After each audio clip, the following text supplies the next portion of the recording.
Imagina esto por un momento. Estás a punto de casarte, pides una cita médica para informarte sobre planificación familiar y de repente, cuando estás frente al doctor, te entra un pudor tan paralizante que eres incapaz de abrir la boca. O sea, un bloqueo total, por pura vergüenza. Exacto. Eres absolutamente incapaz de hacer la pregunta más básica de todas, esa de cómo funciona físicamente el acto sexual. Madre mía. Y sales de la consulta exactamente igual que entraste, totalmente a oscuras. Es una situación angustiosa, la verdad. Pues esa es la cruda y asfixiante realidad desde la que arranca el documento que vamos a explorar hoy. Bienvenidos y bienvenidas a este análisis profundo. Hola a todos. Hoy ponemos sobre la mesa un extracto autobiográfico al que la autora titula simplemente Capítulo cuarto. Y, a ver, nuestra misión de hoy no es simplemente relatar una crónica de desamor, sino diseccionar la anatomía de una trampa. Eso es. Una trampa perfecta, además.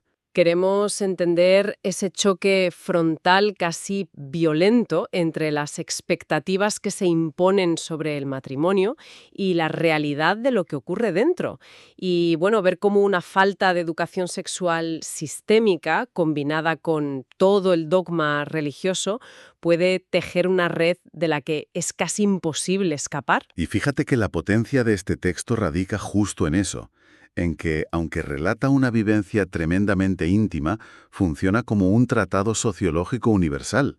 O sea, nos desgrana los mecanismos internos a través de los cuales la estructura social prepara a individuos enteros para ignorar banderas rojas evidentes. Totalmente. Las pasan por alto. Claro, moldea sus mentes para que justifiquen el abuso constante, disfrazándolo de conceptos nobles como el amor abnegado, la paz del hogar o el mandato divino. Vale, vamos a desgranar esto, porque el punto de partida, esa visita fallida al médico que comentaba antes, no es una simple anécdota de timidez de una chica joven. ¿Qué va, qué va? Para nada. La autora relata que llega a la noche de su boda sin ninguna experiencia sexual previa. Cero. Y esa parálisis que sufre en la consulta del médico, pues se repite dentro de su propia casa. ¿Ya? Nos cuenta que tampoco puede preguntarle a su madre sobre el tema, porque la madre sufre de ese mismo pudor crónico. Estamos ante un apagón informativo intergeneracional absoluto. Y, a ver, lo fascinante aquí es entender el pudor no como un rasgo de personalidad entrañable o inocente, sino como una herramienta sistémica de aislamiento. Una barrera. Exacto, una barrera de contención. Al negar el lenguaje, el léxico y el conocimiento sobre el propio cuerpo, se fuerza a la mujer a entrar en un contrato vitalicio en un estado de completa indefensión cognitiva. Qué fuerte eso, indefensión cognitiva. Es que es así. La expectativa que recae sobre ella es la de la pasividad más absoluta. Ella debe esperar a que el joven, como ella se refiere a su marido en el texto, tome las riendas y decida qué, cómo y cuándo ocurre todo. Pero claro, luego llega esa famosa noche de bodas y la expectativa choca contra un muro de indiferencia gélida, que te deja helada. Es muy fuerte leer la escena. Sí, es desoladora. Llegan al hotel, él sugiere que se duchen juntos y ella describe que el ambiente es frío, distante, casi te diría que clínico. Cero romanticismo. Cero. Salen de la ducha y él suelta que está muy cansado y que se van a dormir. Ya está. No hay consumación matrimonial y el detalle que te rompe el corazón es que ella, desde su ingenuidad fabricada, respira aliviada. Fíjate. Siente que se libra de algo desconocido porque está exhausta. Porque, por cierto, tuvo que organizar todo el trabajo del día de la boda, ella sola. A ver, ese alivio del que hablas es un mecanismo primario de defensa psicológica. Claro, puro instinto. Exacto. Ante un rechazo físico y emocional que ella no tiene las herramientas conceptuales para procesar, su cerebro lo reinterpreta como un respiro conveniente, como un menos mal. Ya, pero es que ese silencio, esa tregua, no dura nada. El panorama se ensombrece dramáticamente enseguida, cuando inician un pequeño viaje a un pueblo turístico que era un regalo de 2 noches. Ahí es donde empieza a caer la careta. Ahí presenciamos un cambio de piel radical. El hombre espontáneo, locuaz, el supuesto alma de la fiesta que ya conoció durante el noviazgo, ese tipo se evapora en cuestión de horas. De repente es un individuo apático y aburrido. Un extraño. Un extraño total. Y aquí te planteo una cosa. Porque yo, sinceramente, no compro la narrativa de que el amor se apaga con la rutina o que se cansó. Para mí, esto es una estrategia completamente deliberada. A ver, explícate. Es como si una empresa te vendiera un billete carísimo para un crucero de lujo. Te enseñan un folleto espectacular, lleno de promesas de fiestas, bailes y cenas de gala. Ajá. Pero en el instante en que el barco zarpa y ya no puedes saltar por la borda, descubres que el folleto era un fraude total. El capitán ha abandonado el barco, se ha encerrado y te deja a ti sola remando en silencio en un bote salvavidas en mitad del océano. Me gusta mucho la analogía, pero yo iría más allá con lo del barco. No es que el capitán esté descansando o se haya ido, es que nunca hubo capitán. ¡Ostras! El encanto desbordante del noviazgo era pura inversión de marketing. O sea, en perfiles con dinámicas de control y abuso, la etapa de conquista es puramente transaccional. Un trámite. Eso es. Invierten energía emocional solo y exclusivamente mientras hay un objetivo por asegurar. Una vez que la firma está estampada en el registro civil, la transacción concluye. Ya es suya. Exacto. Retirar el esfuerzo no es pereza, ¿eh? Es que mantener la máscara del encanto requiere un gasto energético brutal que él ya no tiene ninguna necesidad de sostener. Su estado natural es esa indiferencia. Espera, pero ¿sugieres que él es plenamente consciente de estar quitándose una máscara en ese momento exacto? ¿Que lo hace a propósito? Bueno, no necesariamente como un plan maquiavélico que haya trazado en una pizarra en su casa. Es más bien un narcisismo funcional. Entiendo. Utilidades simuladas da paso a una agresión pasiva que es muy real. Lo que nos lanza directamente a la siguiente fase de este viaje, una fase que la autora bautiza con un filo literario brutal, no como su luna de miel, sino como su luna de hiel. Qué gran título, por cierto. Muy descriptivo. Tela. Abandonan el aburrimiento de ese pueblo y viajan a una ciudad cercana a la playa. Los recursos económicos que manejan son escasísimos, así que él es quien asume el monopolio absoluto del presupuesto y la elección del alojamiento. Y madre mía, el escenario que elige. A ver, la configuración de los espacios físicos que habitamos bajo la directriz de otra persona rara vez es casual. Es lenguaje no verbal materializado. Aquí es donde se pone realmente interesante, para quienes nos escuchan. El texto pinta un cuadro grotesco. La arrastra un motel con un olor nauseabundo a humedad y acerrado. Uf. Los resortes del colchón destrozados se clavan en la piel, las sábanas están raídas, el ruido de la calle es insoportable. Pero fíjate, lo más denigrante es la decoración. Las fotos. Exacto. Cuadros en las paredes de mujeres en posturas que la autora cataloga de vergonzosas. Ella misma concluye en el texto que el lugar parecía un prostíbulo barato. Madre mía. Y yo sostengo, viendo esto, que elegir este agujero infecto no tiene absolutamente nada que ver con ahorrar unos billetes. Es una declaración de intenciones en toda regla. Totalmente. Es un método calculado para degradarla y pulverizar su dignidad desde la primera semana de casados. Es que el sometimiento espacial es el preludio perfecto para el sometimiento psicológico. Claro. Cuando introduces a tu pareja en un entorno que evoca marginalidad o prostitución e ignoras deliberadamente su evidente terror y asco, el mensaje que estás codificando en su cerebro es muy claro. Le estás diciendo que su seguridad, sus estándares y su valor como persona son irrelevantes. Qué fuerte. Es la arquitectura del dominio. Si te obliga a dormir en un lugar sórdido y tú lo aceptas, tu propia mente empieza a calibrar tu valía a la baja. Empiezas a creer que ese es el trato que te corresponde recibir. Ya. Pero fíjate que ella no lo acepta pasivamente, y esto es clave. Es en medio de esa inmundicia donde surge su primera chispa de rebelión instintiva. Menos mal. Sí, se enfurece, recoge sus cosas en un ataque de dignidad brutal y abandona la habitación. Una reacción sanísima de supervivencia, vamos. Pero ¿cómo reacciona él? Dándole la vuelta a todo, supongo. Exacto. En lugar de sentir un mínimo de vergüenza o disculparse por la atrocidad de sitio que ha elegido, le da la vuelta a la tortilla. Estalla en cólera, la culpabiliza a gritos por hacerle desperdiciar el poco dinero que tienen y da inicio a lo que ella describe en sus propias palabras como su calvario personal. Bueno, eso es la victimización inversa de manual, ¿eh? De primero de manipulación. Ya ves. Cuando confrontas a un agresor con la sordidez de sus actos, su defensa automática es reposicionarse como la víctima de tu reacción. Pero lo que desnuda por completo la psicología de este individuo ocurre unos días después, en ese mismo viaje. El episodio de la iglesia. Ese mismo. Atraviesan una racha de tristeza y miseria absoluta en el viaje, y deciden entrar a una iglesia local. Y ojo, al cruzar las puertas, el marido taciturno y hostil se desvanece por arte de magia. Vuelve el conversador afable, sonriente, encantador. Y la razón. Que le hacen casito. Exacto. Los feligreses lo reconocen y empiezan a halagarlo. Es que necesita la ovación. Se infla como un globo aerostático con la validación de terceros. Es un parásito emocional que solo sabe metabolizar la atención pública. Es una buena forma de verlo, sí. En el instante en que salen de esa iglesia, se apagan los focos, ya no hay aplausos y el individuo vuelve a su frialdad sepulcral con ella.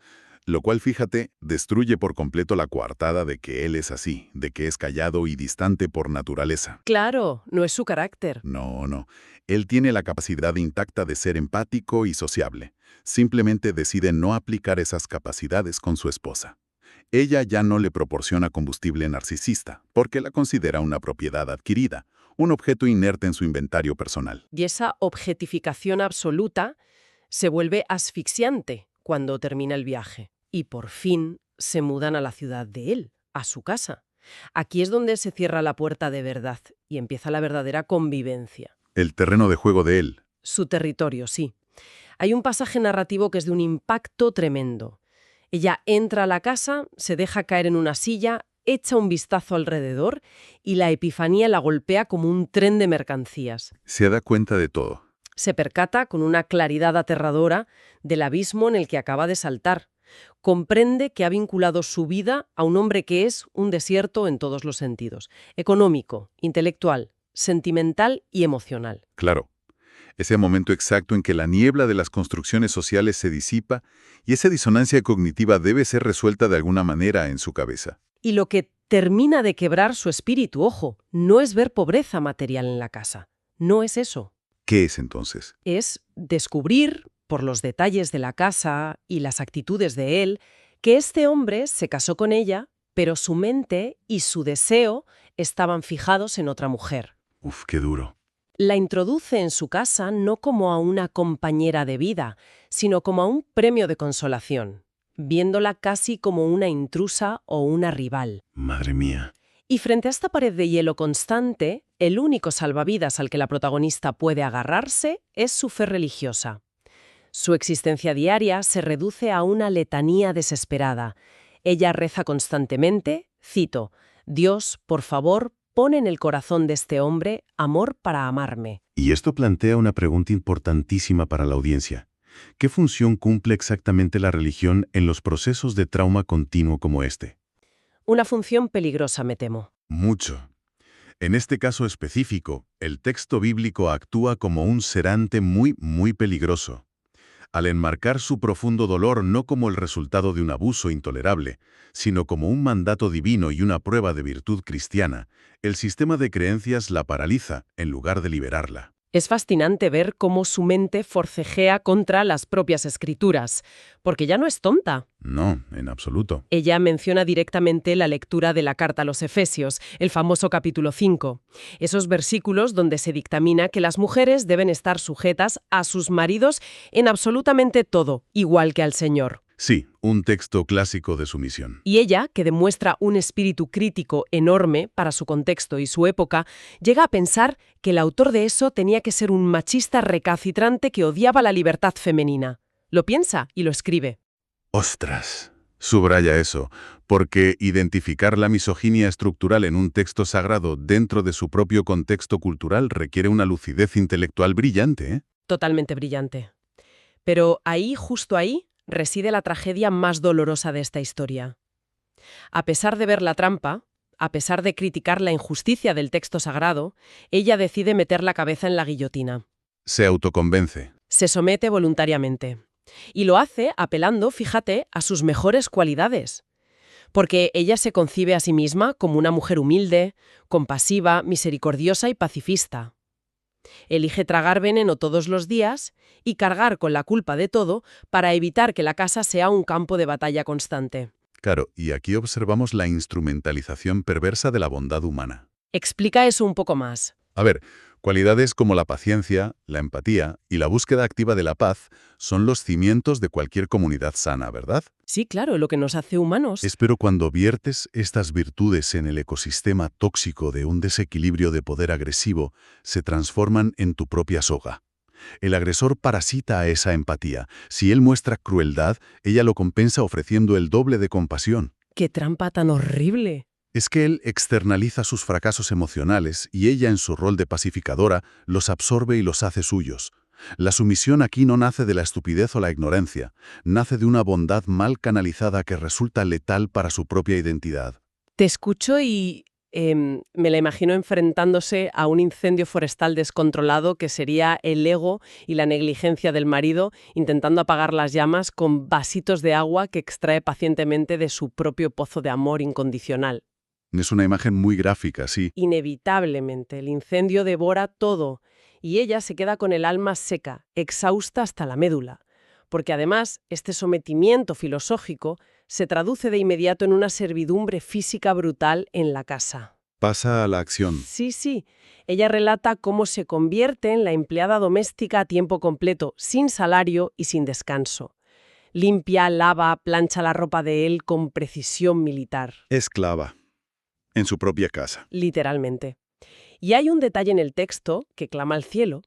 Cuenta que él la obliga a alcanzarle con sus propias manos objetos que están literalmente a 10 centímetros de él, posados sobre la misma mesa en la que están comiendo los dos.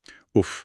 A ver, fíjate que obligarla a mover algo que él tiene a su alcance carece por completo de lógica práctica, ¿eh? No es vagancia. Es puro poder. Es teatro puro y duro.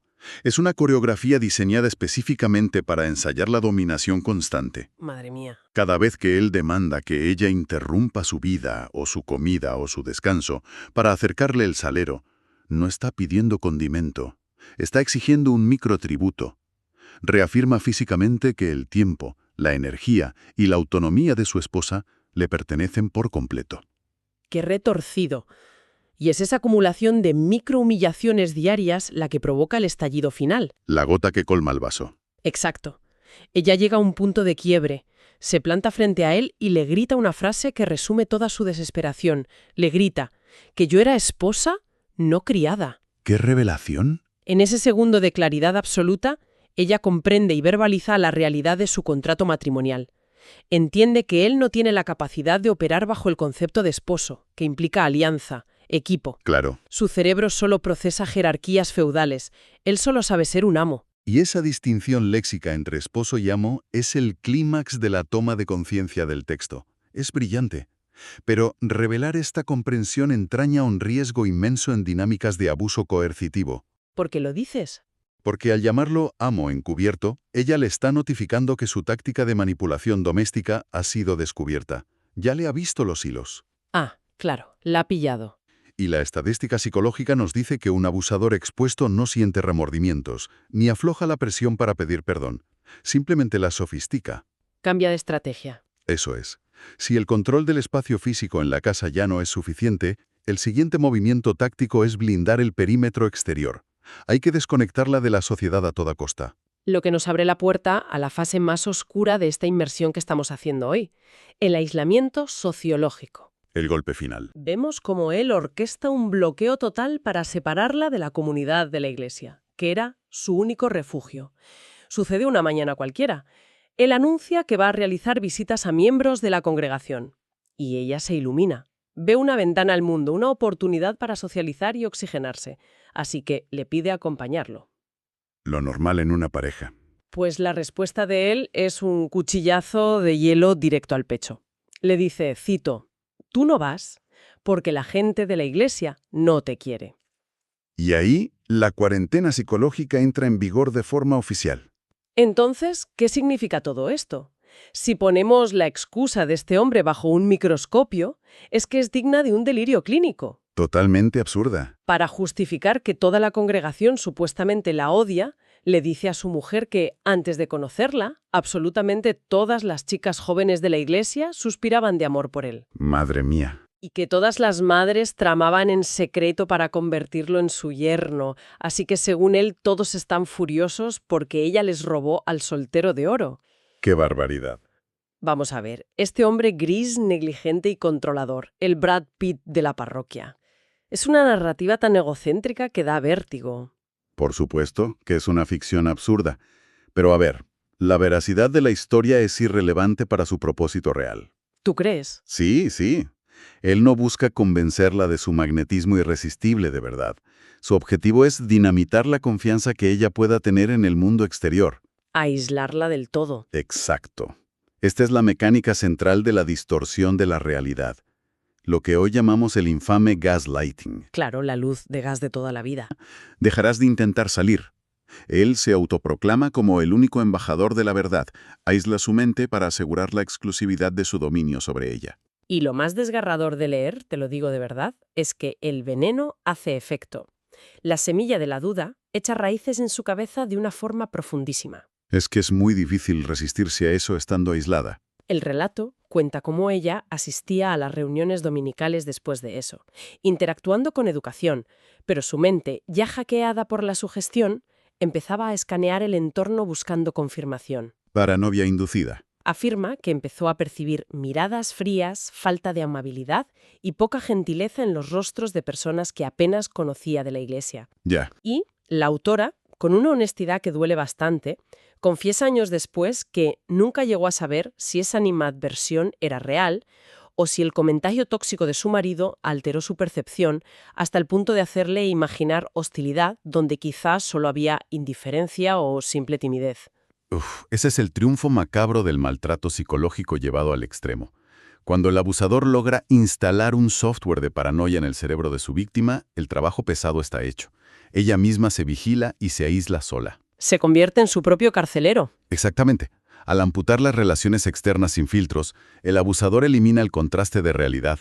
O sea, si ella no tiene a una amiga, a una vecina o a un familiar externo que le diga, oye, que te obliga a darle las cosas en la boca no es normal. Claro, alguien que le dé perspectiva. Si no hay nadie, entonces la aberración que vive de puertas para adentro se convierte en la única normalidad que conoce. La jaula no necesita barrotes de hierro si logras convencer al pájaro de que el aire de fuera es venenoso. Totalmente. Le convierte la mente en un territorio minado. Y bueno, todo este pasaje tan angustioso concluye con una de esas sentencias que te dejan mirando a la pared un buen rato. Dice la autora textualmente, hasta ese día todavía no había conocido la felicidad matrimonial. Y es la conclusión ineludible cuando el andamiaje de un vínculo sedimenta en la subyugación y el consumo del otro, en lugar de en la reciprocidad. Sin duda. Para la gente que nos escucha y analiza este testimonio histórico con nosotros, el valor real no está en sentir una compasión distante por ella, está en el aprendizaje táctico. En sacar lecciones. Eso es, desarrollar un radar emocional capaz de detectar cómo se retuerce el lenguaje, cómo alguien pasa de prometer ser tu esposo a operar como tu amo. Es una habilidad de pura supervivencia en las relaciones humanas hoy en día. Si trazamos la línea del recorrido que hemos hecho a través de este capítulo 4, el panorama es súper contundente. Empezamos viendo los efectos de una ignorancia sistémica, un pudor que desarmó a la protagonista antes siquiera de empezar. Sí, la consulta médica. Pasamos por la violencia simbólica de degradarla espacialmente en aquel motel miserable, simplemente para quebrar su autoestima. Diseccionamos cómo sus propias virtudes empáticas, mezcladas con la disonancia de los textos religiosos, sirvieron como el pegamento de su propia esclavitud doméstica. Una tormenta perfecta. Y coronamos con la ejecución de un aislamiento psicológico de manual que la dejó atrapada en una realidad alternativa dictada exclusivamente por el ego de un narcisista. Y el hilo conductor de todas estas etapas, si te fijas, es la pérdida sistemática de la identidad.